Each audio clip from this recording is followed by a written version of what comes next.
seeing color in a more horizontal way.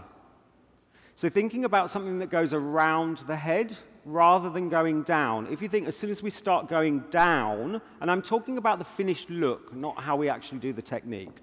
So think about something that goes around the head, and that's what's making something look kind of modern and kind of cool at the moment. And really what we're thinking about doing is kind of lightening the way around that center panel in a very, very diffused way. And it's really simple to do and quick. And I think the nice thing about this is if you have a client that has that one color, or they just normally have one color and you refresh the ends with a demi, it's a great way of putting something lighter through. It's not with a big commitment, and they can just carry on coming back and having their root retouch, and that's just going to kind of grow out. So I'm literally just going to divide it kind of around the center, and then I'm just going to split it just behind the ear. And that's something that we always do, is just kind of take that at the back of the ear. The same on the other side. And then across the back, there's kind of two ways of being inspired. And one way is kind of, you sort of see something and you want to turn that into something on somebody's head. And I think the other one is you think something and it's very much about a feeling. And I think really this is a kind of bit of a mixture of the two, really. So 1.5 inches or so below that center part there. And what we're going to do is very simply, and the great thing about this is we're thinking about lightening that panel in the middle. So what we want to do is think about where we want to see that on her head. So for her, I'd probably think I'm going to start around that line of that fringe there. So we can almost continue that around, and it's going to accentuate this shape here. So I'm going to take a section. I'm not going to take it too fine, and we're just going to do some weaves. Now, the trick with this is don't do your weaves too thin. You want to get quite a nice bulk of hair in there. So keep them kind of quite thick, quite close together.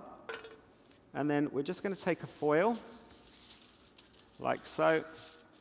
Place that under the hair. Now, this is where we just need to start placing our color through there. Now, what I'm going to do is I want to really see it coming from there to just below that cheekbone there. So I'm going to almost color that center bit in solid, like so. And then what we're going to do is just feather that up to soften that line. Because what we don't want is we don't want it to look like a really harsh line coming around the head. We want this soft diffusion. So it's almost this kind of like this sunlight on the hair constantly. And the next thing we're going to do is to make sure we always get it in the same place, I'm just going to mark almost just like so. I'm just going to rip a little bit out of my foil, like so. And then I know where I have to apply that color. So the great thing about it is, as I said, you don't necessarily want to make it too kind of crazy contrasting. So the great thing about it is, if you've got an all-over color, we can either work something with a much brighter tone through there, or we can use some lightening product. So for us, that would be our enlightener powder. Or the other thing you can do, if you just want to shift it up maybe a level, the other thing I really love to do is just use a high lift color. Now, all the manufacturers will kind of tell us that tint won't lift tint, and to an extent it won't, but we all know we can get that bit of a shift. And actually what I find is really nice with our extra lifting cream, which is from our high lift range, is it actually lifts us up really well over the top of colored hair, and also keeps a really good tonal value. And I think that's what's really nice. And what I tend to find a lot of the time is if I'm just lifting up with a high lift, what happens is it keeps the same tonal family. It doesn't really strip it in the same way that a kind of more of a traditional lightening product would. And so quite a lot of the time, we're not really having to go in and tone that too much. So I'm just going to finish this side here. So again, what's quite nice is as you work through, don't try and keep all your weaves all the same size. It's quite nice as you work through to get that bit of variation in them, and it just gives you a slightly softer look. So again, always working from where you have those marks on the foil.